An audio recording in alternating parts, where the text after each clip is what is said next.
우리 지난 12주 동안 온라인 예배 드리다가 이렇게 직접 만나고 또 악수하고 또 교제하게 되니까 제 마음이 되게 설레고요. 우리 기쁩니다.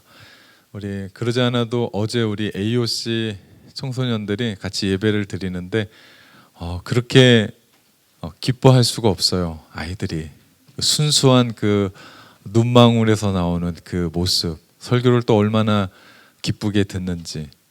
네. 물론 끝나고 과자 파티가 있어서 그랬는지 모르겠지만, 그리고 그 끝나고 게임이 있어서 그랬는지 모르겠지만, 우리 현아가 다리를 다쳐서 깁스하고 왔는데도 그렇게 순수하게 막 뛰어놀고 얼마나 제가 행복했는지 모릅니다. 지난 3개월 동안 작은 바이러스 하나가 세상을 뒤집었고, 저는 세상이 이렇게 한꺼번에 단번에 변할 줄은 몰랐습니다. 이런 일이 가능하구나. 그러면서 제가 또 꿈꾼 건 이 복음이 세상을 이렇게 변할 수 있겠구나라고 하는 또 희망을 갖게 되었고요. 힘들고 두렵고 공포스럽기까지 했으면서도 반면에 일상의 소중함을 느끼는 시간들이었습니다. 락다운 안에 우리 집 밖에는 나갈 수 없는 상황에서 가족의 소중함 그리고 가정의 가치를 깨달을 수 있게 되었고요. 또 우리는 늘 모일 수 있을 줄 알았어요. 늘 이 자리에 같이 만날 수 있는 줄 알았습니다. 근데 그게 안 되더라고요. 그러면서 일상의 예배가 이렇게 소중했구나. 우리가 함께 찬양하고 목놓아 하나님을 높였던 이 자리가 그렇게 소중했다는 것을 깨닫게 되었습니다. 그러면서 우리 주일날 이렇게 보면 토요일날 신방 전화 안 해도 되는데 제가 그거 한번 붙잡으면 5시간이에요. 토요일날. 예. 어떤 분은 한 2분이면 끝나거든요. 어떤 분은 30분도 안 넘게 뭐라고 하는 거 아닙니다. 할 얘기가 많으시니까 같이 얘기를 하다 보면 그분들의 마음을 듣고 그러면서 한 가정 한 가정 자녀들이 떠오르면서 사람이 이렇게 소중하구나. 그 사람이 그렇게 귀하구나. 그런 마음이 제 마음 가운데 들었습니다. 락다운 기간 동안 여러분의 신앙생활은 어땠습니까? 우리 온라인 예배하면서 가족들과 함께 가정에서 예배드리면서 예수 그리스도를 더욱더 붙잡았습니까? 줌에서 새벽 예배 드리면서 예수 그리스도께 더 머물게 여러분의 신앙을 붙잡았습니까? 세상이 이렇게 변하는 걸 보고 두렵고 공포스러움에도 불구하고 이제는 주님밖에 없구나. 이제는 예수밖에 없구나. 그런 마음으로 여러분 마음 가운데 확정됐습니까? 그러면 잘한 겁니다. 정말 잘한 겁니다. 그것이 본질입니다. 오늘 우리의 예배가 재개되었거든요. 이 예배가 재개돼서 다시 보는 게 중요한 게 아닙니다. 그렇다고 온라인 예배로 돌아가자는 얘기가 아니에요. 정말 중요한 것은 오늘 우리가 이 예배 가운데 뜨겁게 주님을 만나야 됩니다. 그래야 오늘 이 예배가 의미가 있어요. 오늘은 성도의 교제 애찬도 없어요. 그래서 예배 드리고 그냥 가야 돼요. 집에 가서 식사해야 되거든. 우리 아이들은 무쟁긴 거를 기대하고 있는 것 같은데 없어요. 아무것도. 정말 중요한 것은 오늘 이 자리에 살아계신 그 주님을 만나고 돌아갈 때 그때 비로소 이 예배가 의미가 있게 되죠. 그렇기 때문에 모였다라는 것에 의미를 둘 게 아니라 왜 모였고 누구 때문에 모였고 누구를 위함인가가 더 중요하죠. 온라인 예배를 준비하면서 생전 제가 해봤어야죠. 동영상을 찍는 걸. 제가 설교하는 걸 이렇게 찍힘은 당했어도 제가 조작을 하고 제가 뭔가를 틀고 뭔가를 해서 제가 찍어야 되니까 이게 쉽지 않은 겁니다. 첫 영상을 찍는데 온 가족이 다 매달려서 준비하는 거 빼고요. 카메라 앞에서만 제가 4-5시간을 제가 찍었습니다. 제 성격이 좀 그렇잖아요. 다 하다가 설교 중간에 갔는데 틀렸어요. 그럼 처음부터 다시입니다. 좀 몰랐어요. 우리 동원 집사님한테 잘못됐으니까 여기서부터 끊어서 이렇게 해주세요 하라는 걸 저는 알았어도 사실은 제 성격이 그걸 용납을 못하겠더라고요. 왜냐하면 이 예배 잘못됐다고 제가 잠깐만요 하고 여기에서 무슨 일을 하고 시작하겠습니다 이러진 않잖아요. 그러다 보니까 예배를 처음부터 시작해서 끝까지 축도하고 마지막 제가 멘트하고 샬롬 할 때까지 끝까지 나가야 됐기 때문에 그러다 보니까 첫 그 영상 찍는데 쉽지가 않았습니다. 제가 두세 번 앞에 찬양 인도를 하고 우리 아가파오 석집사님한테 넘겼더니 석집사님이 첫 번째 영상을 찍고 나서 저한테 그런 얘기하는 겁니다. 목사님 존경스럽습니다. 원래부터 존경했는지는 모르겠지만 그 영상 찍으면서도 자기가 그 앞에서 몇 시간 동안 땀 뻘뻘 흘리면서 앞에서 그렇게 찍었는데 정말 마지막 잘 찍고 싶고 마지막 하려고 그랬는데 목이 다셨대요. 그래서 더 잘 찍을 수가 없었습니다 라고 얘기하는 겁니다. 제가 그런 얘기 들으면서 가슴이 찡했어요. 왜냐하면 목사만이 아니구나. 목사가 그렇게 설교 찍는 것처럼 저렇게 저들도 찬양을 준비하고 함께 하는구나. 그러면서 거기에다가 우리 도희 청년이 악기로 그런 마음으로 입혔을 거고, 우리 현우 집사님, 우리 은서가 그 안에서 찬양으로 입혔을 거고, 우리 사공 집사님, 은숙 집사님이 거기에 또 그렇게 했겠구나. 또 예배 안에 들어와서 예배에 우리 찬양과 또 악기는 우리 수빈 하동 부부가 같이 해줬습니다. 정말 고맙고 감사한 일입니다. 그래서 예배가 은혜될 수 있었어요. 또 그 영상이 찍기만 하면 되는 게 아니에요. 그거를 또 편집하고 밑에 가사를 넣고 영상과 음악의 트랙을 또 맞추고 또 그것을 유튜브에 올리고, 동원 집사님이 다 올렸는데 이게 얼마나 시간이 걸릴까 물어봤더니 아침 10시에 시작하면 저녁 10시에 끝난대요. 참 대단했습니다. 그리고 그 집에 온 가족들은 토요일 날은 아빠 신경 쓰이지 않게 하려고, 성격이 어떤지 모르겠어요. 근데 아빠 신경 안 건드리려고 아주 조용히 움직였다라는 그런 말을 듣고 제가 감사했습니다. 그렇게 만들어진 온라인 예배, 그러니까 제가 그 예배 볼 때마다 가슴이 막 뛰는 거예요.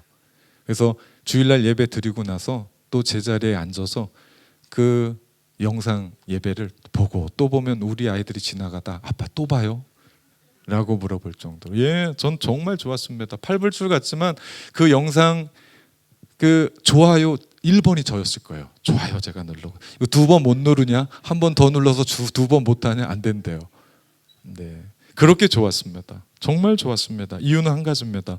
그렇게 나이스한 예배 만들어져서가 아니라 이 예배를 통해서 우리 성도들 각 가정에서 아이들과 예배하면서 얼마나 기쁠까, 얼마나 행복해할까, 그거 생각하니까 제가 너무 기쁘더라고요. 아니나 다를까 우리 늘 기타 치고 찬양했던 우리 석집사님을 보고 그 찬양 예배 12주 동안 드렸잖아요. 그리고 나서 아이들이 아빠 나 기타 배울래요 라고 하는 아이들이 늘었다는 거죠. 이 자리를 빌어서 말씀드리면 다 사주십시오. 다 사주면 그 사람들이 다 석집사처럼 찬양 인도자가 될 줄 압니까? 네, 다 사주십시오. 얼마나 좋은 일인지 모릅니다. 또한 이 예배를 위해서 겉으로 드러난 부분들이 있지만 또 속에서 이 예배를 사모하면서 그 예배 위에 기도로 덮을 성도들을 생각하니까 이 예배가 은혜가 안 될 수 없겠다라는 그런 생각을 했습니다. 그래서 예배가 은혜됐습니다. 그렇게 준비된 예배, 가정에서 정말 정성껏 같이 함께 예배하고 준비해서 하나님께 드렸고, 락다운임에도 불구하고요, 하나님을 사랑하고 교회를 위했던 성도들의 희생과 헌신은 고스란히 그 안에 예배 가운데 머물러 있었습니다. 정말 그래서 그런지 온라인 예배 드리면서 교회에 헌금이 줄질 않았습니다. 물질이 있는 곳에 마음이 있다고 우리 예수님 말씀하셨는데, 우리 성도들의 마음이 하나님께 있고 교회에 있었구나라는 것을 볼 수 있었던, 그래서 우리 교회는 정부가 주는 서브시디를 받질 않았습니다. 받을 수가 없었습니다. 받고 싶었나 잘 모르겠는데 하여튼 그렇습니다. 네, 온라인 헌금 개수하면서 우리 정 집사님 정말 꼼꼼하게 깔끔하게 일들을 처리해 주셨고요. 제 생각에는 우리 정 집사님이 기도를 가장 많이 하셨을 것 같아요. 회개를 붙잡고 내가 이거 하는데 이거 줄으면 안 되지라고. 감사한 일이죠. 각 셀 리더들이 락다운 기간 동안 각 셀 리더들을 챙기고 어떻게 하든지 돌보고, 교회학교 교사들이 함께 아이들에게 메시지 전하고 만드는 거 같이 하고, 그래서 여기까지 왔다고 또 생각을 합니다. 줌에서요, 제가 새가족 양육, 그리고 성장반, 제자훈련, 그리고 사역훈련까지, 제가 요즘 줌에 빠졌습니다. 그 줌 어떻게 하면 목소리를 잘 내고 어떻게 하면 영상이 잘 나갈까, 그러면서 수료까지 했어요. 이렇게 하는 일이 하나하나는 달랐지만 결국은 한 몸, 그리스도의 몸을 세우는 일에 우리가 하나됨으로 세움을 받았습니다. 그래서 더 귀했어요.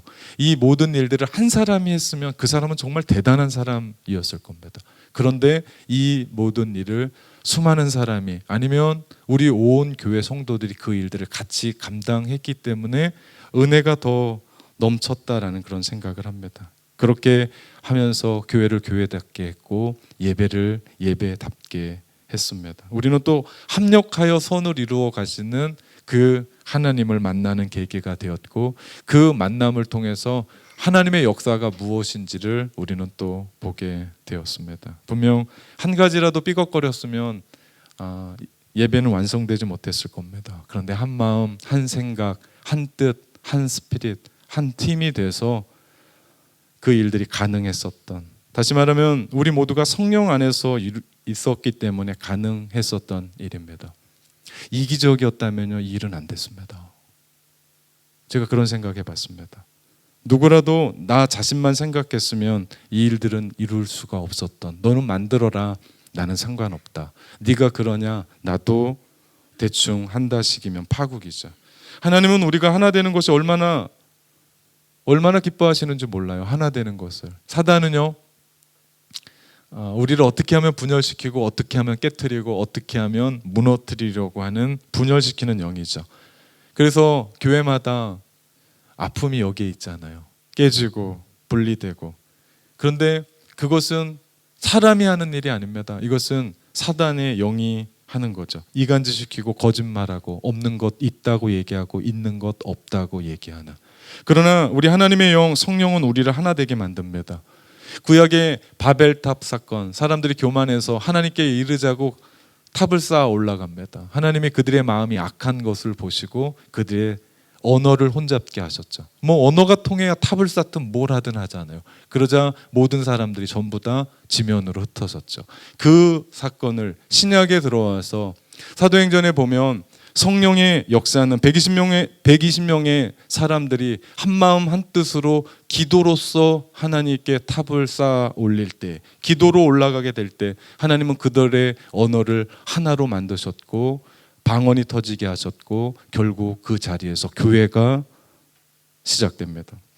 그렇게 시작한 곳이 교회라면 우리도 하나님이 원하시는 그 교회가 되기 위해서 우리에게 중요한 것은 성령에 대해서 눈이 떠야 됩니다. 성령이 원하시는 일이 무엇인가에 대해서 눈이 열려야 됩니다.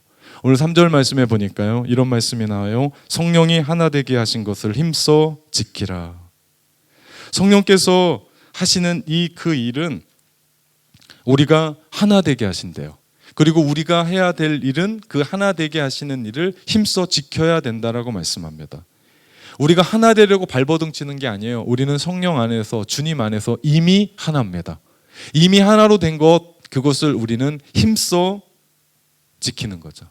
온라인 예배 하나하나가 이루어졌던 것이 힘써 지킨 겁니다. 여러분이 온라인 예배 드리면서도 하나님 앞에서 그렇게 물질을 드리고 헌금했던 게 바로 그렇게 힘써 지킨 겁니다. 교회를 성장시키고 함께 움직여가는 그 속에서 하나님께 드렸었던 그 마음 하나하나가 힘쓰는 거죠. 우리는 성령 안에서 하나입니다. 성령 안에서의 삶. 우리는 계속해서 오늘 두 번째, 성령을 살다 두 번째 이야기를 합니다. 오늘 본문은 4가지를 제시합니다. 한 가지씩을 살펴보면서 성령으로 사는 삶의 모습이 무엇이고 또 어떻게 사는 것이 하나됨을 이루는 것인지를 보도록 하겠습니다. 첫째, 겸손으로. 우리가 겸손해야 돼요. 어떻게 하든지 우린 겸손해야 됩니다. 예수님이 이 땅에 겸손으로 오셨죠. 성육신 사건은 예수님의 겸손의 그 자체를 보여주는 거였죠.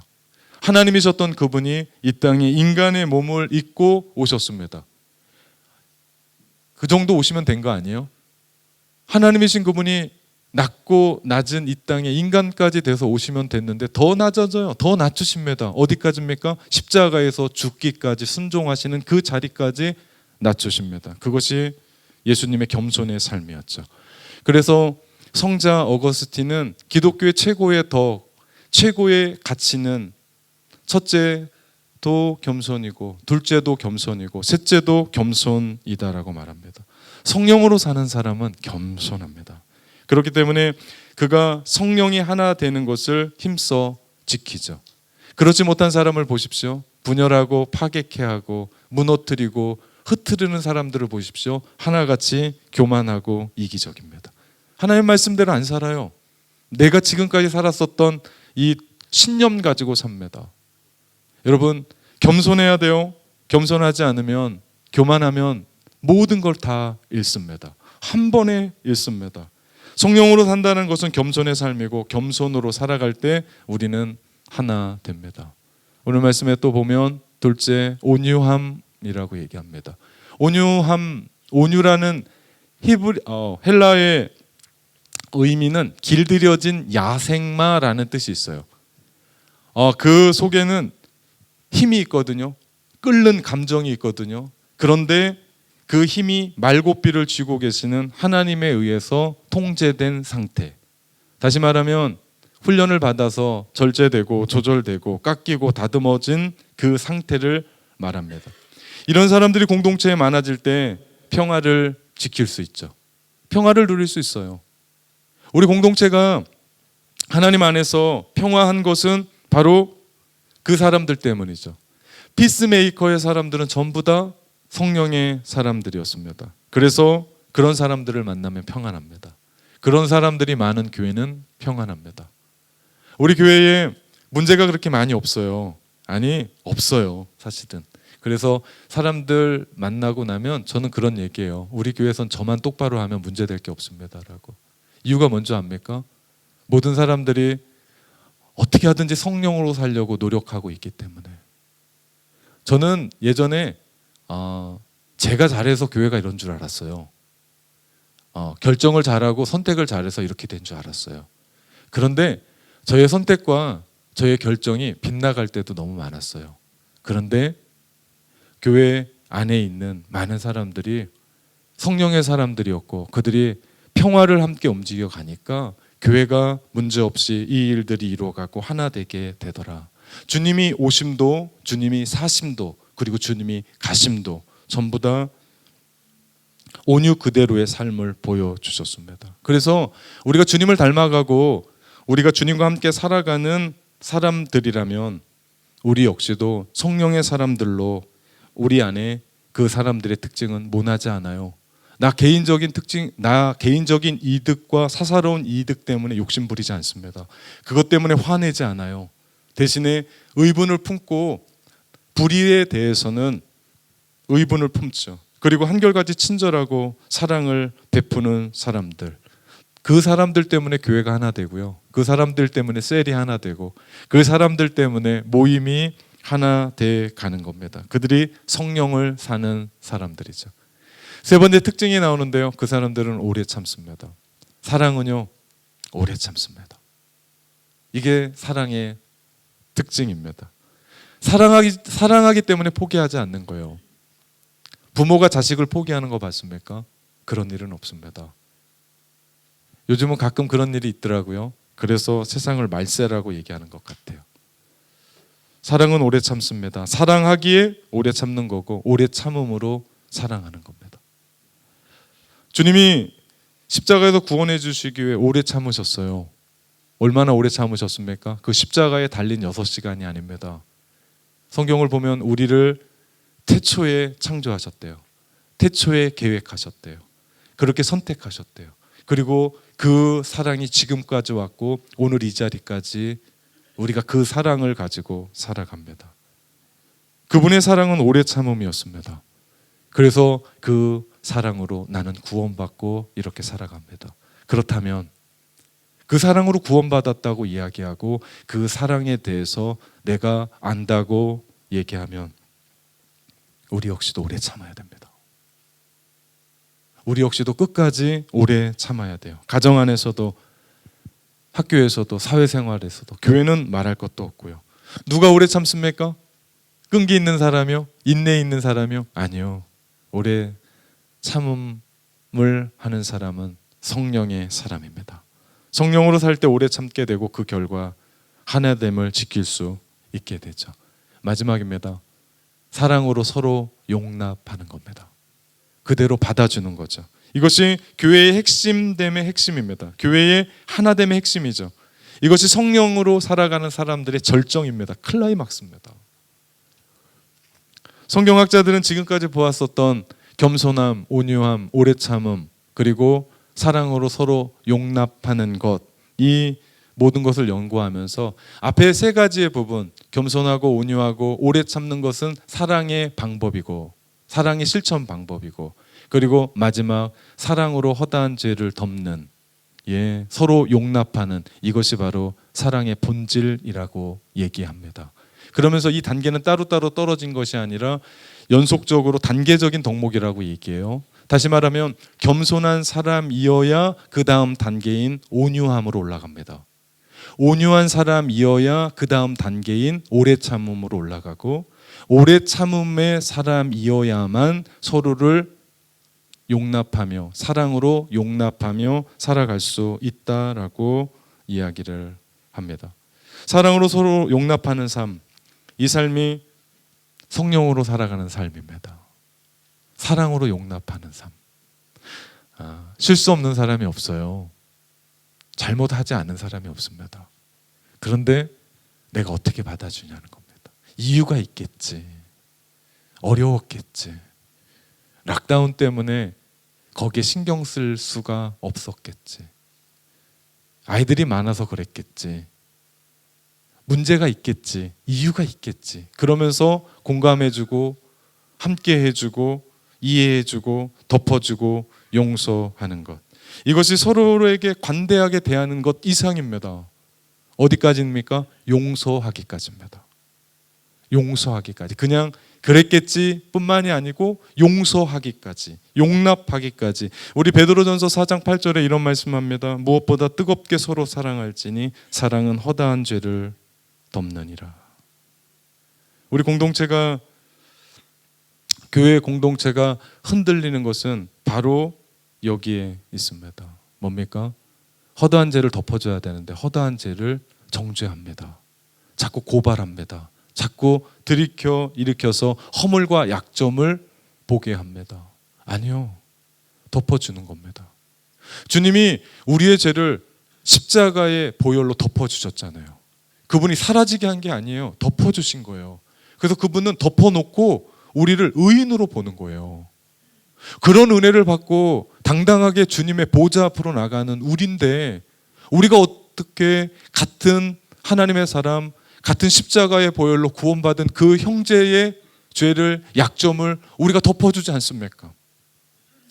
당연히 덮고도 넘어야죠. 왜? 나는 하나님 앞에 용서받을 수 없는 죄인입니다. 나는 이렇게 살 수 없는 그런 쓰레기 같은 사람입니다. 그런데 주 예수 그리스도의 십자가의 보혈이 우리를 덮어주셨습니다. 그래서 내가 이렇게 살았는데, 내가 그 형제의 그 조그만 약점, 그 조그만 결점, 못하는 그거 내가 덮어주는 것이 맞는 거 아닙니까? 그 사람이요, 성령으로 사는 사람입니다. 그 사람이 성령으로 사는 사람입니다.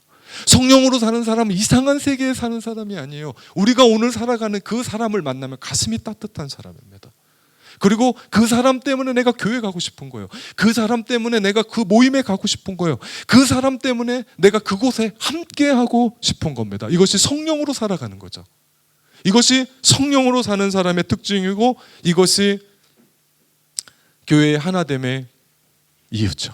원리죠. 가만 보면 겸손, 온유, 오래 참음, 사랑으로 하나 되게 하고 사랑으로 용납하는 것, 그러면서 하나됨을 성취할 수 있는 것, 가만 보면요, 그 모든 것이 다 예수님의 성품입니다. 우리 모두가 예수님을 닮아가는 사람들 아닙니까? 우리 모두가 예수님을 믿을 때 우리 안에 성령님이 거하신다라고 얘기했는데 그 성령으로 주님이 우리 가운데 말씀해 주신 그대로를 사는 겁니다. 이 일을 위해서 우리 주님이 우리를 부르셨어요. 이 자리에 있는 건 그냥 3주, 3달, 12주 락다운 됐다가 갑자기 풀려서 이렇게 모여서 이 자리에 예배 드린 것이 아니라 우리 주님이 그것 때문에 우리를 여기까지 부르셨다고요. 우리는 1절에 있는 말씀입니다. 1절 뭐라고 얘기합니까? 너희가 부르심을 받은 일에 합당하게 행하라. 그것이 하나님의 뜻이래요. 그것이 우리를 부르신 목적이래요. 참된 공동체에 부르셔서 참된 성도들이 함께 예배하면서 함께 교제하면서 웃고 이곳에 오면 행복하고 따뜻하고 그 일들을 위해 우리를 부르셨대요. 엄청난 게 아니에요. 목사로 부르시고 선교사로 부르시고 아프리카로 가고 어디로 가고가 아니라 하나님이 그 일들을 위해서 오늘 우리를 이 자리에 부르셨고 그 일들을 행하기를 원하신다. 하나님께서 우리를 성령 안에서 하나됨으로 부르셨습니다. 그러면 우리는 그 부르심에 합당한 생활을 하는 것이 맞습니다. 왜 우리를 부르셨습니까? 오늘 에베소서 4장 13절의 말씀에 그 답을 우리 가운데 줍니다. 우리가 다 하나님의 아들을 믿는 것과 아는 것에 하나가 되어 온전한 사람을 이루어 그리스도의 장성한 분량에 충만한 데까지 이르게 하시려고. 쉽게 말하면요, 주님 닮아가도록. 그렇게 하면서 우리가 주님 닮아가는 겁니다. 왜? 그것은 예수님의 성품이기 때문에. 왜? 그것은 예수님의 모습이기 때문에. 우리가 그 모습 그대로를 살아가면 내가 작은 예수가 되는 거 아닙니까? 그러면 어떤 누가 우리에게 예수가 누구십니까? 예수님을 보여주십시오라고 얘기할 때 우리 뭐라고 얘기합니까? 이분이 예수님입니다. 이분이 예수님의 성품을 가진 사람들입니다. 우리가 예수님의 성품을 가지고 살아가는 성령의 사람들입니다 라고 이야기할 수 있어야 됩니다. 락다운 기간 중에 어려움을 만난 가정들이 있습니다. 힘든 가정들이 있어요. 관계가 깨지고 회복돼야 되는데 안 되는 거예요. 사랑하는 사람을 먼저 보낸 분들도 있습니다. 어려운 마음들로 힘들어하는 사람들이 있어요. 이 자리에 우리가 함께 모였던 것은 그 마음을 우리가 함께 알고 함께 격려하고 위로하는, 우린 하나, 우린 한 팀. 이기자라는 게 아닙니다. 이겨야죠. 사단과의 싸움에서 이겨야 되죠. 그러면서 우리가 이 자리에 함께 가면서 주님이 우리를 부르셨던 그 부르심의 뜻대로 우리가 함께 살아가는 사람들. 전 여러분에게 묻고 싶은 것이 있습니다. 작년보다 올해가 여러분의 신앙생활이 달라졌습니까? 1년 전보다 여러분의 신앙생활이 성숙해졌습니까? 주님 닮아가려고 노력하려고 합니까? 목사하면서 제일 어려운 게 이겁니다. 그렇게 눈물 뿌려서 설교했는데 안 변하는 것, 하나님 내가 어떻게 합니까? 내가 능력이 없습니다. 내가 힘이 없습니다. 내가 이들을 어떻게 변화시킵니까? 노력하고 있다면, 성경 하나도 보지 않는 사람이 성경 보고 있고 하나님을 찬양하지 못했던 사람이 하나님을 찬양하고 있다면 잘하고 있는 겁니다. 코로나처럼 한 번에 다 변할 수는 없지만 중요한 건 성령의 사람으로 우리의 삶이 변화될 때 내 것만 욕심내지 않고 자기의 유익대로 살지 않고 내가 말씀 들으면서 나의 것들을 내려놓고 하나님 앞으로 더 가까이 나가며 주님 닮아가는 모습이라면 된 겁니다. 근데 만약에 1년 전보다 내 삶이 아무것도 변화가 없다면 우리 신앙을 깊게 고심해야 돼요. 정말입니다. 신앙을 깊게 고심해야 됩니다. 내가 뭐 믿고 있지? 내가 지금 어디를 향하여 가고 있지? 생각해야 됩니다. 사랑으로 용납하는 한 토막의 이야기를 들려드리고 설교를 마치려고 합니다. 1944년 35세의 나이로 미국 텍사스의 아주 큰 교회에 담임 목사로 부임한 한 분이 있었습니다. 이 목사님은 특이하게도 사냥이 취미였어요. 어부면 좀 괜찮을 텐데 사냥이 뭘까? 어느 날 사냥하러 갔다가 멀찍이에 노루를 하나 발견하고 이게 웬일이냐고 정조준해서 쐈습니다. 맞았어요. 달려가 보니까 노루가 아니에요. 사람이었습니다. 사람이 죽었어요. 목사님의 앞이 깜깜했습니다. 이제 내 인생이 끝났다라고 생각했습니다. 교회에 돌아와서 그 이야기를 교회에 알렸습니다. 그랬더니 교회와 언론이 들끓었습니다. 비난이 쇄도했습니다. 결국 목사님은 죄책감과 좌절감을 못 느끼고 교회를 사임했습니다. 그때 전혀 예상치 못한 일이 벌어졌어요. 교회 안에서 이런 이야기들이 오가는 겁니다. 이제 사람 죽인 젊은 목사님을 어느 교회가 받아주겠는가? 우리 교회가 사랑으로 용납하지 못하면, 용서하지 않으면 목사님은 평생 갈 곳이 없지 않은가? 지금 우리는 최고의 결정을 해야 될 기회를 만났는데 이 기회에 목사님을 사랑으로 용납하고 한번 용서해 줍시다 라는 의견들이 나오게 됐고, 결국 온 교인들이 만장일치로 용서하기로, 그리고 그분을 교회에 남는 것으로 결정을 했습니다. 그 후로 이분의 목회 철학이 용서가 됐어요. 그분이 미국에서 가장 큰 교회 중에 하나인 달라스 제1침례교회를 담임했었던, 그리고 54권의 저서를 쓴 크리스웰 목사님입니다. 이분이 집회에 나갔다가 집회에 참석한 사람들과 일일이 악수하다가 한 젊은 설교자를 보고 기도해 줬습니다. 하나님, 이 젊은 설교자에게 당신의 영감을 갑절이나 부어 주옵소서. 그 젊은 설교자가 누구냐면 오늘날 기독교에서 가장 영향력을 끼치고 있는, 요즘 새벽 예배 때 우리가 보고 있는 목적이 이끄는 삶 40일을 저작했고 세들백 교회 담임 목사님인 릭 워렌 목사님입니다. 크리스웰 목사님은 교인들로부터 받은 용서의 은혜를 2002년 93세의 나이에 죽을 때까지 평생 잊지 않고 살았습니다. 특별히 용서에 관해서 설교할 때는 매번 눈물을 펑펑 쏟으며 끊임없이 용서의 삶을 실천하라고 고했고, 그렇게 살았던 한 공동체가, 한 성도 한 사람 한 사람이 겸손하고 온유하고 오래 참았고 사랑으로 용납하고 용서했을 때 교회가 하나 됐고, 또 그 한 사람이 변해서 전혀 다른 삶을 살게 되는 것을 보게 됩니다. 사랑하는 참된 가족 여러분, 우리도 성령으로 삽시다. 아멘.